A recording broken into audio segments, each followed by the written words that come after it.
দেগঙ্গাবাসীর দীর্ঘদিনের প্রত্যাশা পূরণ।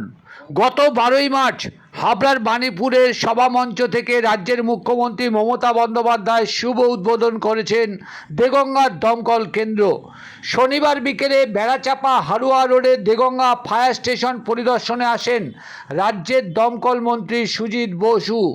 উপস্থিত ছিলেন দেগঙ্গার পঞ্চায়েত সমিতির সহসভাপতি আনিসুর রহমান বিদেশ।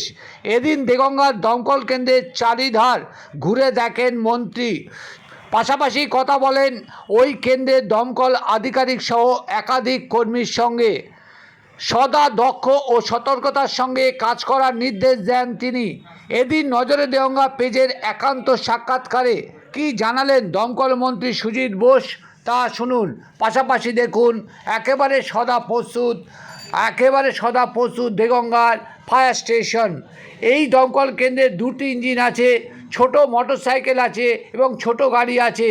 যা নিয়ে কি বললেন মন্ত্রী তা শুনুন। আমাদের এই জেলায় অনেকগুলো ফায়ার স্টেশন আছে, এখানে বসিরহাট আছে, দেগঙ্গা আছে, হাসনাবাদে ফায়ার স্টেশনও আমি খুব তাড়াতাড়ি জমি চিহ্নিত হয়েছে হাসনাবাদে, সেখানেও আমি ফায়ার স্টেশন করছি যাতে আরো বেশি মানুষ যাতে ফায়ার স্টেশনের সুযোগ সুবিধা পেতে পারে। আমার বিশ্বাস এটাও মানুষ ভেবেছিল তো অনেক দেরি হবে, কিন্তু আমি নিজে ইনিশিয়েটিভ নিয়ে খুব উদ্যোগ নিয়ে মাননীয় মুখ্যমন্ত্রীর নির্দেশে দেগঙ্গা ফায়ার স্টেশন আমরা সম্ভব করেছি। আপনারা জানেন কিছুদিন আগে এটা উদ্বোধন হয়েছে, মাননীয় মুখ্যমন্ত্রী এটা উদ্বোধন করেছে তার বাণীপুর থেকে।